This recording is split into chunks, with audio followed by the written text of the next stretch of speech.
Hola hermanos, ¿cómo les va? Bendiciones. Bueno, espero estén muy bien.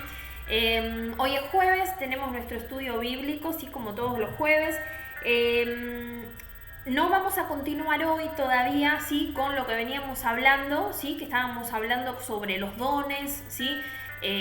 Porque bueno, los pastores Villordo todavía no nos han podido terminar de armar todo el material, ¿sí? Vieron cómo lo preparan ellos, bueno, así que vamos a esperarlos un poquito más, ¿sí? A que nos puedan ya proporcionar este material que bueno, estaba muy bueno, muy claro, creo que muy sencillo de entender, ¿no? Así que bueno, los vamos a esperar un poquito más. Y lo que quiero hablar hoy, quiero aprovechar para leerles en realidad y comentarles un poquito algo que leí que me gustó mucho sobre el libro de los Hechos, ¿sí? ¿Por qué el libro de los Hechos? Bueno, para los que no, sé que hay algunos que miran los videos que no se congregan con nosotros, ¿sí? Como es el caso de Gloria, que siempre está ahí con su marido, así que Gloria y Oscar les mandamos un beso grande. Estamos leyendo con la iglesia el libro de los Hechos de los Apóstoles, ¿sí? Un capítulo por día, vamos ya por el capítulo 21, ¿sí? ¿Vieron esas cosas que parece, uy, no termino más, pero así, ¿no? Un capítulo por día, una semillita cada día, está bueno. Me lo han dicho también algunos de ustedes que por ahí les cuesta leer y de esa manera, bueno, se enganchan, ¿no? Así que está bueno. Entonces, ya que estamos leyendo el libro de los Hechos y estamos casi terminando, porque el libro, creo, si no me equivoco, tiene 28 capítulos, así que ya estamos por el 21, nos quedan los últimos, ¿sí? Entonces quiero darles hoy algunos datos, ¿sí? Más, digamos, históricos, como para poder comprender un poquito más el contexto que tenía, ¿sí? Entonces, unos datitos importantes. El propósito que tiene el libro de los Hechos de los Apóstoles es presentar un informe preciso del comienzo y crecimiento de la iglesia cristiana, ¿sí? Entonces, ¿por qué es tan importante leer este libro? Bueno, porque te da, como les leía recién, un informe preciso del comienzo y cómo fue creciendo la iglesia cristiana primitiva, ¿sí? Porque era la primera iglesia. Con todo lo que venimos leyendo, de todas las adversidades y los problemas y la persecución terrible que sufrían los primeros apóstoles, ¿no? Los primeros líderes de esta iglesia, y así todo cómo llevaron adelante la tremenda obra que Dios les había encomendado, ¿no? Entonces, ese es el propósito. Fíjense que está escrito de una manera bastante detallada, ¿no? Sobre todo ahora que vamos ya por la parte de los viajes de Pablo, tenemos un detalle bastante preciso en el informe, ¿sí? El autor de este libro es Lucas, ¿sí? Que era un médico no judío, es decir, que Lucas ya pertenecía a los gentiles que nos habla la Biblia, a toda esa gente como nosotros, que no somos judíos, pero que Dios quiso que igualmente recibamos el Espíritu Santo, que igualmente tengamos la posibilidad de ser salvos por creer en Jesucristo y ser hechos hijos de Dios, ¿sí? Así que Lucas era un médico no judío. Entonces, como médico, fíjense que es bastante meticuloso, ¿no? Para escribir, para detallar, no va a ser un panorama así general, sino que te va a escribir bien todo y es lo que se ve. Este mismo Lucas es el que escribió, por supuesto, el Evangelio de Lucas, ¿sí? Entonces, él primero escribe el Evangelio de Lucas y después escribe este libro de los Hechos, ¿sí? Que, por supuesto, fueron recopilaciones de todo lo que fue pasando en el tiempo en que él lo escribió, ¿sí? El destinatario de este libro es Teófilo, ¿sí? Que, si ustedes ven, empieza de esta manera el libro. A ver, te quiero leer. Acá está. En el capítulo 1 dice: Teófilo, en mi primer libro, que habla de Lucas, del libro de Lucas, te relaté todo lo que Jesús comenzó a hacer y a enseñar hasta el día que fue llevado al cielo, después de haberle dado a sus apóstoles escogidos instrucciones adicionales por medio del Espíritu Santo. Entonces, él le va hablando a Teófilo, ¿sí? Que se supone que era un joven, un adolescente al que él quería darle un pantallazo general, pero bien detallado, de lo que fue el ministerio de Jesús aquí en la tierra, y además después en este segundo libro lo que hace es contarle cómo fue lo que pasó después de que Jesús se fue, ¿sí? De que Jesús ascendió al cielo, ¿sí? Cómo fueron las cosas después. Se escribió este libro de los Hechos entre el 63 y el 70 después de Cristo.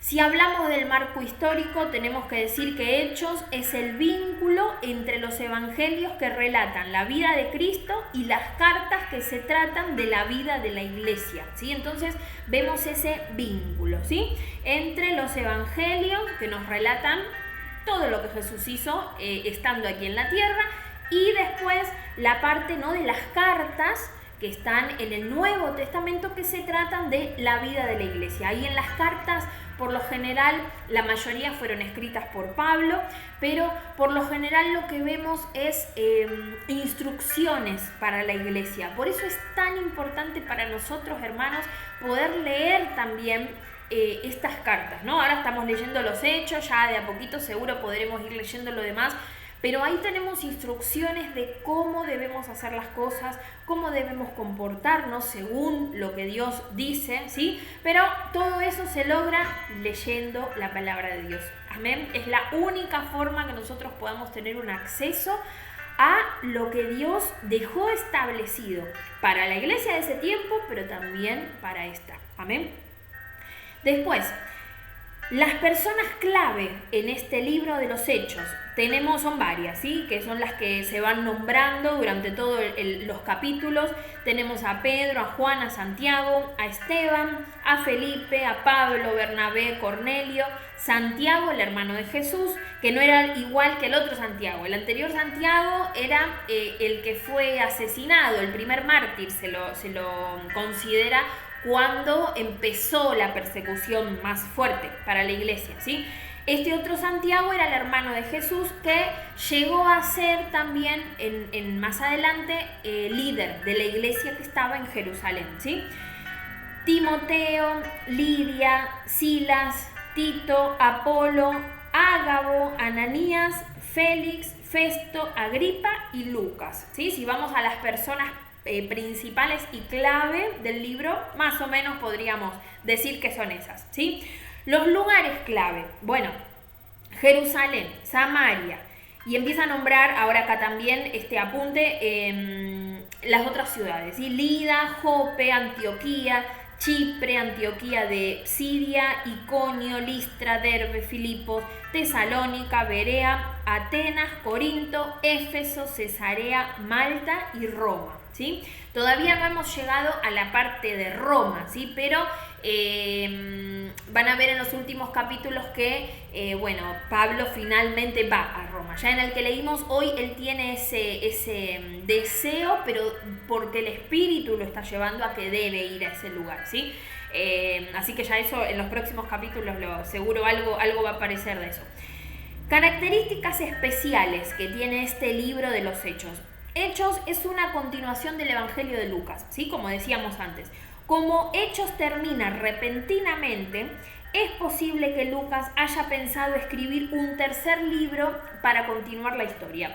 Yo no quiero leerte cómo termina el libro, no era esa la idea porque no lo leímos todavía, pero aunque sea una partecita sí, pues no se va a entender. En lo último que habla el libro de los Hechos, nos está hablando en ese último capítulo, en los últimos versículos, ya nos nombra a Pablo viviendo en Roma, y dice que, proclamaba con valentía el reino de Dios, enseñaba acerca de Jesús, que nadie lo detuvo.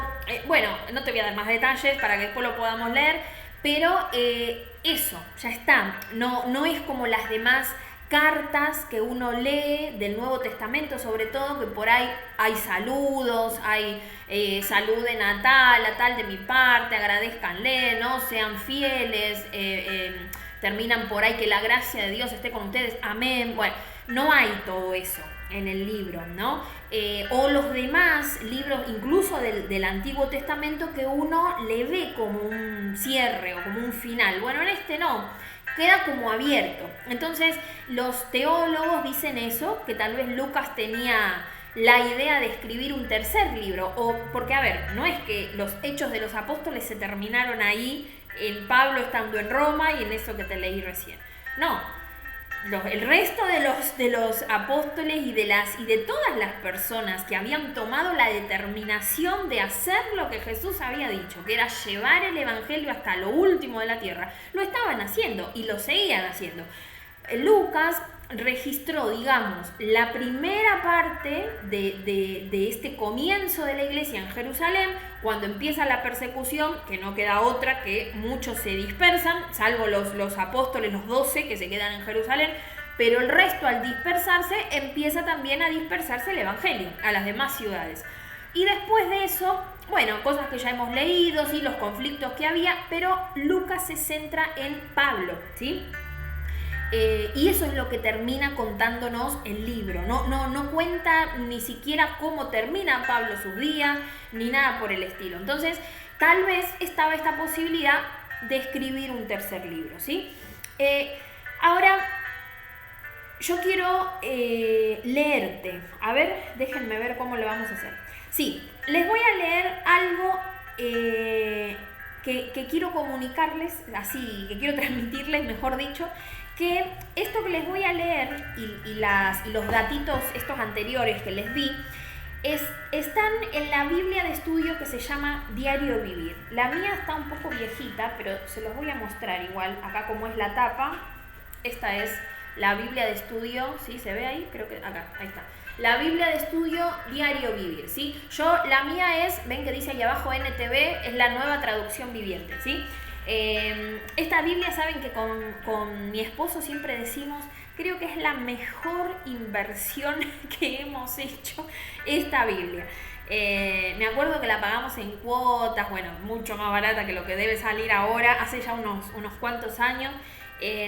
Pero es maravilloso todo el contenido que tiene. La verdad que si algún día podés comprarte una Biblia de estudio, esta te la recomiendo, del Diario Vivir, y después hay otras Biblias de estudio pero muy buenas también, pero es maravilloso cómo ayuda a la comprensión, ¿no? de la palabra. Por supuesto, Dios nos trae revelación y Dios también nos hace entender a nosotros sin necesidad de agarrar un libro, pero muchas veces Dios usa a personas, ¿no? Como usó a los escritores de la Biblia, ¿no? Usa a personas inspiradas por el Espíritu Santo y por ahí las dota de algún entendimiento mayor o más rápido, ¿no? Que nosotros. Entonces ellos plasman todo eso en un libro, en una Biblia de estudio, como en este caso, y para nosotros es genial poder leerlo, es muy, muy enriquecedor, ¿sí? Así que quiero leerte algo que dice acá la Biblia de estudio sobre los hechos de los apóstoles, ¿sí? Sobre este libro en particular. Dice así: el chasquido de un fósforo hace surgir una chispa que salta y cae sobre la yesca. Una llama pequeña quema los bordes y crece, alimentada por madera y aire. Crece el calor y pronto las astillas se convierten en un fuego de color naranja rojizo. Se extiende a lo ancho y a lo alto, consumiendo la madera. La llama se ha convertido en un fuego. Hace unos 2000 años se encendió un fósforo en Palestina. Al principio solamente unas pocas personas en ese rincón del mundo fueron afectadas, pero como un fuego el movimiento cobró fuerzas y se extendió más allá de Jerusalén y Judea a gente en todo el mundo. El libro de Hechos es el informe de un testigo ocular, quien observaba de cerca el nacimiento y la expansión de la iglesia. Desde su inicio en Jerusalén con un pequeño grupo de discípulos, la iglesia fue establecida en ciudades a lo largo del Imperio Romano.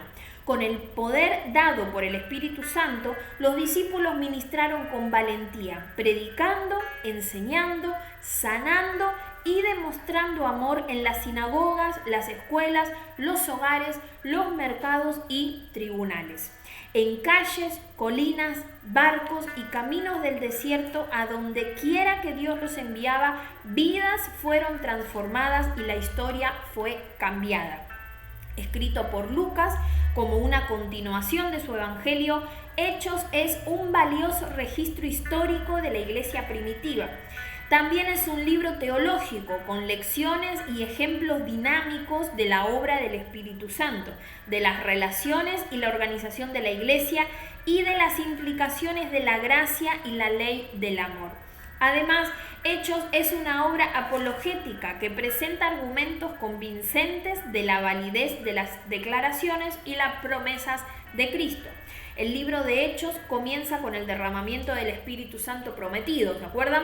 En el capítulo 1, capítulo 2, vemos esa parte. Y el inicio de la proclamación del Evangelio de Jesucristo. Esta evangelización inspirada por el Espíritu empezó en Jerusalén y con el tiempo se extendió hasta Roma y abarcó gran parte del Imperio Romano. El Evangelio fue llevado primero a los judíos, pero ellos como nación lo rechazaron. Solamente un remanente de judíos recibió con gusto la buena noticia de salvación de Jesucristo. Como resultado del rechazo continuo del Evangelio por la gran mayoría de los judíos, los apóstoles enfocaron sus esfuerzos evangelísticos cada vez más en los gentiles, y ahí entramos nosotros, los que no eran judíos, ¿sí? Esto concordó con la comisión que Jesús les había encomendado. Debían predicar el Evangelio no solamente en Jerusalén, Él se los había dicho eso en el capítulo 1, sino también en Judea, en Samaria y hasta en los lugares más lejanos de la tierra, ¿sí? En realidad, la narrativa de Hechos sigue este mismo esquema. Los apóstoles testificaron y ministraron en el nombre de Jesús en Jerusalén, luego en Judea y Samaria y finalmente en los países más allá de Judea. La segunda mitad de Hechos resalta los viajes misioneros de Pablo a muchos países al norte del mar Mediterráneo, que eso es la parte ya que estamos leyendo desde hace algunos capítulos, ¿sí? En cada ciudad, Pablo y sus compañeros llevaron el Evangelio primero a los judíos y después a los gentiles, ¿sí? Fíjense que ese era el orden siempre. Primero a los judíos, luego a los gentiles. Algunos judíos creyeron y muchos gentiles, recibieron la buena noticia con alegría. Se fundaron nuevas iglesias y los nuevos creyentes empezaron a crecer en la vida cristiana. A medida que leemos Hechos, pongámonos en el lugar de los discípulos. Identifiquémonos con ellos cuando son llenados por el Espíritu Santo e imaginemos la emoción de ver a miles respondiendo al mensaje del Evangelio. Sienta la dedicación con que ellos entregaron cada pizca de su talento y tesoro a Cristo. Finalmente, contemple la gran valentía dada por el Espíritu a los discípulos del primer siglo, los que en medio del sufrimiento y ante amenazas de muerte aprovecharon cada oportunidad para hablar de su Señor crucificado y resucitado. Entonces siga sus pasos, viviendo en el poder del Espíritu Santo en nuestro mundo del siglo XXI. Amén. Amén. Qué tremendo. Me quedo con esta última frase, o es la que más me quedó resonando, cuando dice que nos pongamos, ¿no?, en la piel de los discípulos que estaban ahí en ese momento, ¿no? Dice, sienta la dedicación con que ellos entregaron cada pizca de su talento y tesoro a Cristo, ¿no? Y se trata de eso. Hermanos, se trata de eso, ¿no? Los talentos, veníamos hablando de los dones, son dados por Dios. Él te dio los dones y talentos que tenés. Él te proveyó de todo lo que tenés. Entonces, no te lo quedes. Descubrilos, sí, hay que descubrirlos, pero no te los quedes para vos. Usalos al servicio de Dios. Si no sabes cómo, preguntale a Dios, Señor, yo sé que en esto soy bueno. Señor, sé que en esto soy buena. ¿Cómo lo uso? ¿Cómo esto lo pongo a tu servicio? ¿Cómo hago? Uno de los ejemplos más claros creo que hay es el apóstol Pablo. En este sentido, todos son grandes ejemplos, ¿no?, en ese tiempo, pero en este sentido lo digo, en que el apóstol Pablo era un hombre instruido, era un hombre que había tenido una educación correcta, por decirlo de alguna manera, un hombre que tenía grandes contactos, ¿sí?, con diferentes esferas de la sociedad, con la alta sociedad también, con reyes, con príncipes, con gobernadores. Era un hombre que podía pararse adelante de ellos a hablar, ¿sí?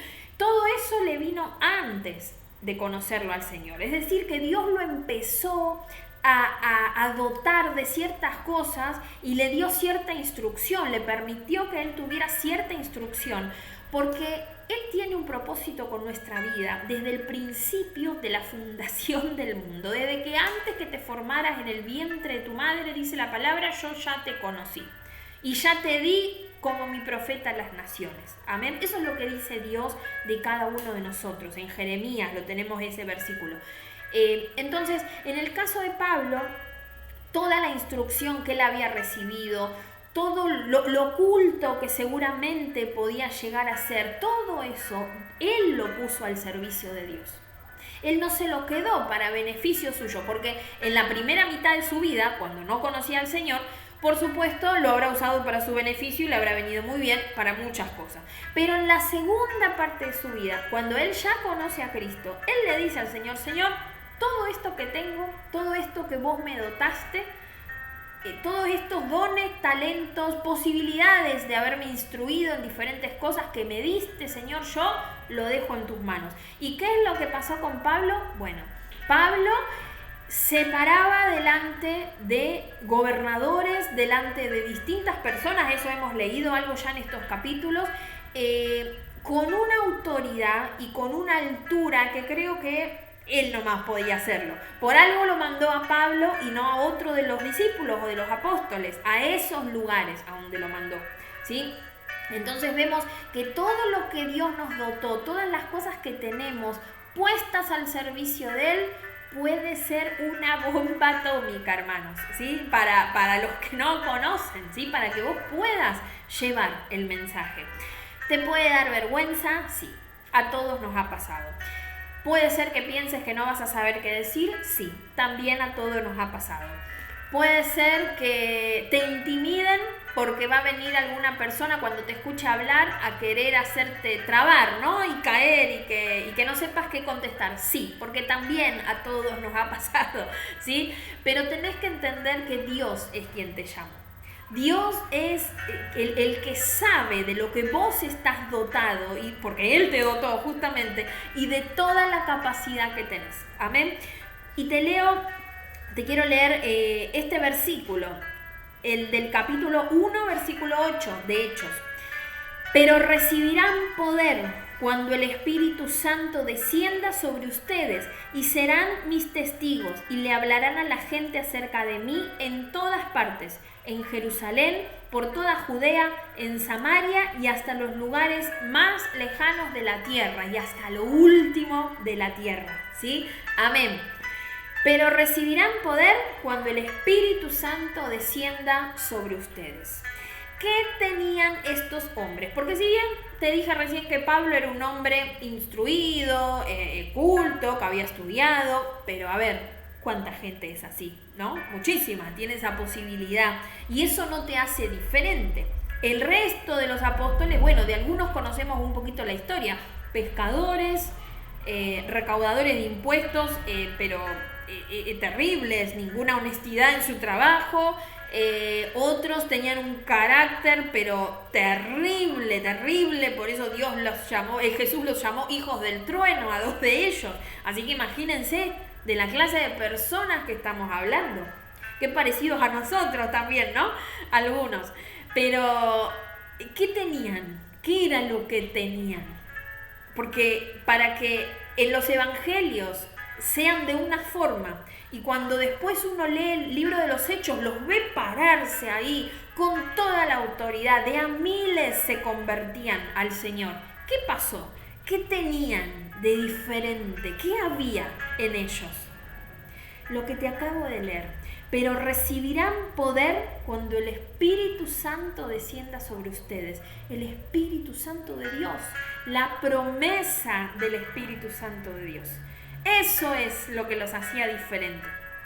Y que sabían que su Señor estaba vivo. Había muerto, pero había resucitado. Entonces Él estaba vivo. Y no les importaba lo que tenían que padecer. hasta la muerte llevaron el Evangelio de Cristo, hasta lo último de su vida. Eso lo hace, hermanos, la convicción en el corazón de que yo sé quién es Dios y sé que mi Señor está vivo en el cielo, porque venció la muerte, porque resucitó y porque el Espíritu Santo está sobre mí. El Espíritu Santo está sobre tu vida, así como estaba en la vida de estos apóstoles. Así que para los que no han leído todavía el libro de los Hechos, yo los animo a que lo lean. Yo más lo leo y más me fascina, porque hoy tenemos medios de comunicación por todas partes para predicar el Evangelio. Tenés medios de transporte, que si bien, bueno, ahora el transporte está un poco limitado, pero no importa. A través de los medios de comunicación podés llegar a donde sea con el Evangelio y a quien sea. Tenés miles de formas de hacerlo. ¿Sí? En ese tiempo no había tantas maneras, había que ir a pie la mayoría de las veces, en barco, que vayas a ver si no te agarraba una tormenta o qué era lo que pasaba, ¿sí? Y con el riesgo de que si te escuchaban hablar de Cristo podías terminar preso, era lo menos que podía pasarte. Te podían hasta asesinar. Hoy, al menos en este país, eso no pasa, pero hay países donde sí. Eso tenés que tenerlo claro. Se sigue persiguiendo a los cristianos como en el tiempo del libro de los Hechos en muchos países. La Biblia está prohibida en muchos países como en este tiempo. Entonces somos privilegiados. Una vez la escuché a la pastora Mirta decir: somos José con túnica de colores. ¿Qué quería decir ella, no? José era el favorito, era el preferido de Jacob. El hijito chiquito, el que más cuidaba, el preferido, le había hecho una túnica especial, diferente al resto, tenía todos los privilegios. Entonces ella, mirando esta misma situación que te estoy contando, me acuerdo que dijo: somos José con túnica de colores. Totalmente, tenemos todos los privilegios, tenemos todo para poder llevar la palabra de Dios. Hay trabas, sí, pero son trabas nuestras, de nuestro corazón. Las trabas son de nosotros. La baja autoestima, la vergüenza, el no sé qué voy a decir, el no voy a poder, el qué van a pensar de mí.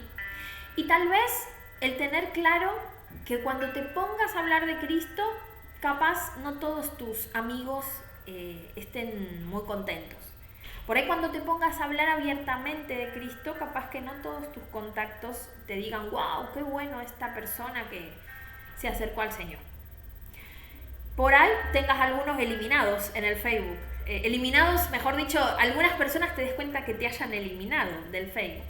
Por ahí algunos van a contestarte alguna cosa en lo que escribas, en lo que pongas, en lo que compartas. Pero ¿todo eso reemplaza lo que Jesús hizo por tu vida? Creo que no. Me parece que la respuesta de cualquiera de nosotros es no. No le llega ni a la punta del dedo de lo que Cristo hizo por mí. Amén. Así que este es un tiempo, pienso que no de casualidad estamos leyendo este libro, que es un ejemplo por donde se lo mire, como leíamos al principio, ¿no? Que una pequeña llama puede provocar un incendio. Un pequeño fosforito que se encendió ahí en esa región de Palestina hace más de 2000 años, fue capaz de generar un incendio en el mundo entero y que la llama sigue ardiendo, porque la verdad nadie lo pudo apagar ni podrá. Amén. Así que seamos parte de esa llama. Vamos a dejarnos encender a nosotros también, ¿sí? Por ese poder y por esa llama, y te vas a sorprender de lo que vas a poder hacer para Dios. Pero recibirán poder cuando descienda sobre ustedes el Espíritu Santo. Amén. Vamos a hacer una oración al Señor. Padre bendito, en el nombre de Jesús, te doy gracias por nuestras vidas, Señor. Te doy gracias por cada uno de los que están mirando este mensaje, Dios. Te pido, Señor, que este mensaje pueda ser compartido, que pueda llegar a las personas que lo necesitan, Señor. Aquellos que no se creen capaces de hacer algo para ti. aquellos que piensan que no hay motivación en su vida para seguir. Señor, muéstrales que fueron creados con un propósito eterno, que formamos parte de un plan eterno, que lo que nos pasa en nuestra vida son solo circunstancias. Acá el propósito es mucho mayor, Señor. Padre, bendice a cada uno de mis hermanos. Mira sus circunstancias difíciles, mira su corazón, Señor, mira su mente, mira los pensamientos que Satanás siembra muchas veces, Dios, y ayúdalos, Señor, a librarse, a sentirse libres, a tomarse de esa libertad que tú ya ganaste en la cruz, Jesús. Padre, bendigo a cada persona, bendecimos este tiempo que vivimos, Señor. Te agradecemos porque es un tiempo para acercarnos a ti. Gracias, Señor. Te damos toda la gloria y toda la honra. En el nombre poderoso de Jesús. Amén y amén. Amén. Queridos hermanos, les agradecemos, mucho, ¿sí? Por mirar siempre los videos. Esperamos que sean de bendición para su vida. Y si Dios quiere, ya la semana que viene estaremos continuando, ¿sí? con el tema anterior. Así que los esperamos. Mañana tenemos reunión de oración. Los que quieran participar ya saben que me avisan, así les podemos enviar el link para que se puedan sumar al Zoom, ¿sí? 7:30. Y el sábado 20 horas también por Zoom conectados, ¿sí? Esta vez no tenemos invitados, así que vamos a estar nosotros. Un beso grande para todos y que tengan una semana bendecida.